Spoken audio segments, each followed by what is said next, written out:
Hello friends, welcome back to my channel. एक और important video आपके साथ में शेयर करने के लिए आई हूँ। जो लोग फर्स्ट टाइम मेरी वीडियो को देख रहे हैं, मैं आपको बता देना चाहती हूँ, छोटी छोटी स्टोरीज, पैराग्राफ ऐसे मैं आपके साथ में शेयर करती रहती हूँ, जिनसे हम बहुत सारी न्यू वर्ड सीखते हैं, अपनी वोकैबुलरी को इम्प्रूव करते हैं। साथ ही जो भी ग्रामर उसको दी जाती है, मैं कोशिश करती हूँ कि ईजी वे में आपको एक्सप्लेन कर सकूँ। सो स्टार्ट करते हैं। आज का जो हमारा टॉपिक है वो है भगत सिंह के ऊपर। आपके काफ़ी दिनों से कमेंट्स आ रहे थे किसी भी फ्रीडम फाइटर के ऊपर मैं आपको वीडियो शेयर करूँ। सो यस, मैं आपके साथ में शेयर कर रही हूँ आज भगत सिंह के ऊपर। ओके, सो स्टार्ट करते हैं। Born in 1907, Bhagat Singh was among the extreme revolutionary Indian freedom fighters. Okay, born in 1907, 1907 यानी कि 1907 में जन्मे भगत सिंह वॉज मीन्स थे। ओके, 1907 में जन्मे भगत सिंह वॉज मीन्स थे। अमंग, अमंग हम कहाँ यूज करते हैं? जब हमें ज्यादा लोगों के बीच में बोलना है, जब हमें दो लोगों के बीच में बोलना होता है तब हम बिटवीन यूज करते हैं, बट हमें जब ज्यादा लोगों के बीच में बोलना होता है तब हम यूज करते हैं अमंग। ओके, ज्यादा लोगों के बीच में। द एक्सट्रीम, एक्सट्रीम मतलब चरम। रेवोल्यूशनरी यानी कि क्रांतिकारी, रेवोल्यूशनरी मीन्स होता है क्रांतिकारी।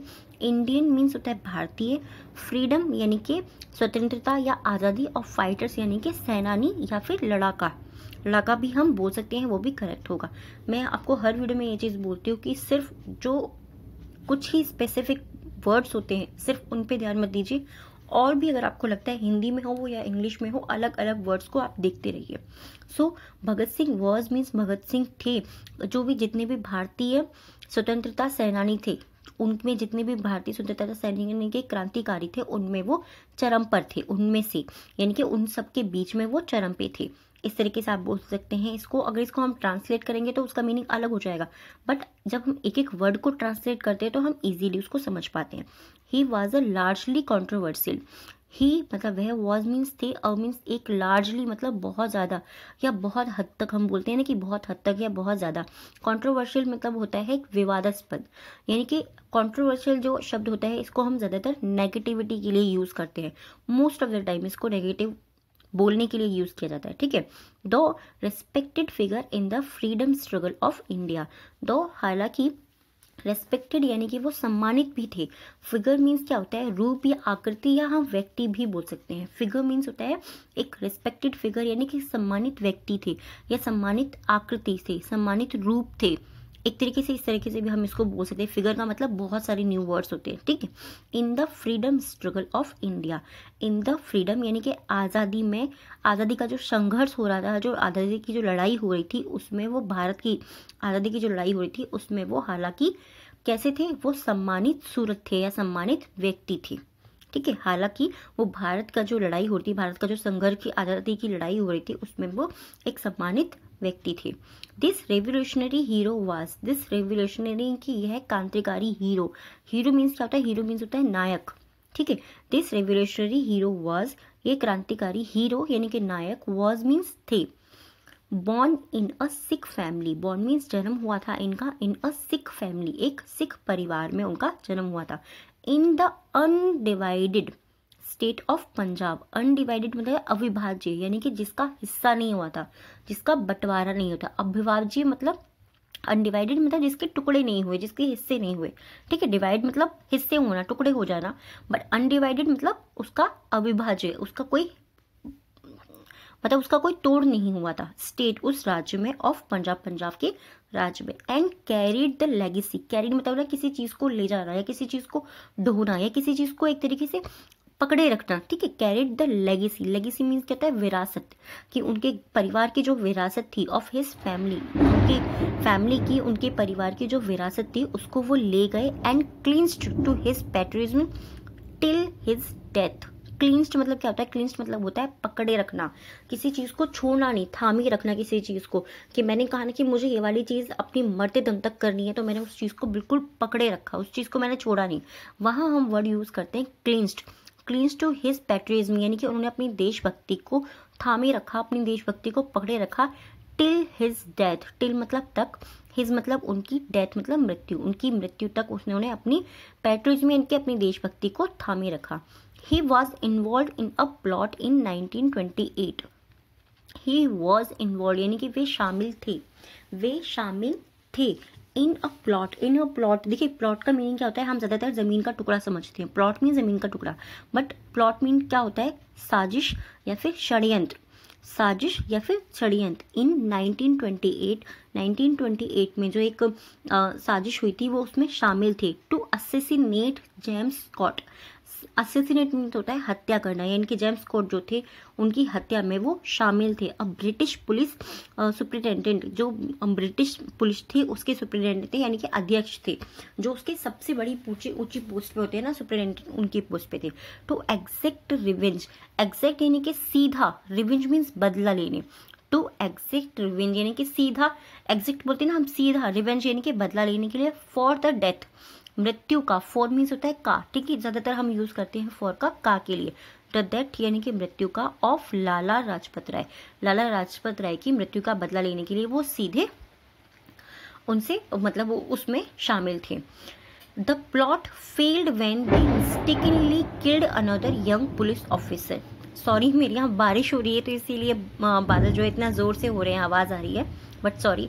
द प्लॉट यानी कि जो साजिश थी, फेल्ड वो असफल हो गई, वो बेकार हो गई एक तरीके से, वो सफल नहीं हुई। फेल्ड यानी कि वो असफल हो गई, वो सफल नहीं हुई। व्हेन, जब, दे मिस्टेकनली, दे मतलब वे या उन्होंने। एक चीज और मैं आपको बताती हूँ कि हमेशा हम कहते हैं ना कि दे मतलब वे, ऐसा नहीं है, ये चीज आप अपने माइंड में हमेशा रखिए। दे का मतलब उन्होंने भी हो सकता है। जब उनसे या उन्होंने मिस्टेकनली, गलती से, killed another young police officer, killed मतलब मार दिया, अनदर मतलब दूसरे, यंग मीन्स युवा, पुलिस ऑफिसर यानी कि उन्होंने जब गलती से, मिस्टेकनली मीन्स गलती से, दूसरे युवा पुलिस ऑफिसर को, पुलिस अफसर को मार दिया। And Singh fled to Lahore to escape from punishment. And Singh, Singh means यहाँ पर हम किसको बोल रहे हैं, हम भगत सिंह के बारे में पढ़ रहे हैं, तो यहाँ पे सिंह का सीधे सीधा मतलब क्या हो जाता है, भगत सिंह। कई बार क्या होता है जब हम इस तरह की सेंटेंसेस पढ़ते हैं, ये चीज़ भी आपको ध्यान देने वाली होती है, क्योंकि एग्जाम्स में भी ऐसा आता है और हम कंफ्यूज हो जाते हैं कि जो एक पर्सन है उसका नाम बार बार नहीं लिया जाता है, उसका सरनेम को हम बार बार यूज करते हैं, या फिर उसको हम ही और शी कह करके प्रोनाउंस करते हैं, उसको बुलाते हैं हर एक अलग अलग सेंटेंस में। Okay, Singh fled to Lahore, fled means होता है भाग गए, ठीक है। सिंह फ्लेड टू लाहौर, वो लाहौर भाग गए। To escape from punishment, escape means होता है बचना। आजकल काफी सारे आप गेम खेलते होंगे फोन पे, तो उसमें स्केप का बहुत ज्यादा आता है, ग्रेनी वगैरह जो लोग खेलते हैं उसमें स्केप का आता है। स्केप मतलब बचना, ये चीजें हमें पता होनी चाहिए। फ्रॉम पनिशमेंट यानी कि सजा से बचने के लिए वो लाहौर भाग गए। द फॉलोइंग ईयर, फॉलोइंग मतलब क्या होता है, अगला, ठीक है, ये चीज आपके लिए हो सकता है नहीं हो। फॉलोइंग मतलब होता है अनुसरण करना, और अगला भी, यानी कि हम जो आने वाली चीज है उसको आगे इसकी तरफ हम भाग रहे हैं। अगले ईयर, नेक्स्ट ईयर भी बोल सकते हैं आप यहाँ पे, द फॉलोइंग यानी अगले वर्ष। ही, वह, along with his associates, along मतलब साथ में, विद हिज एसोसिएट, हिज मतलब उनके, एसोसिएट मतलब उनके साथियों के साथ में। हर्ल्ड, हर्ल्ड मतलब देखिए यहाँ पे HURLED है, बट हम जब इसको प्रोनाउंस करेंगे तो हम इसको हर्ल्ड करेंगे। हर्ल्ड, आर का साउंड जो है इसमें साइलेंट है। हर्ल्ड यानी कि फेंका, अ बॉम्ब, एक बॉम्ब फेंका, at the central legislative assembly. Okay, bomb फेंका एट मतलब पर, द सेंट्रल यानी कि केंद्रीय, लेजिस्लेटिव विधान, असेंबली मतलब सभा। उन्होंने अपने साथियों के साथ में एक असेंबली यानी कि केंद्रीय विधानसभा की असेंबली पर, किसी केंद्रीय विधानसभा पर उन्होंने बम फेंका, एक बॉम्ब जो है विस्फोट करा, वो आप बोल सकते हैं। इन दिल्ली, दिल्ली में, ठीक है। In protests against the implementation of the defence of India act and surrendered to the police.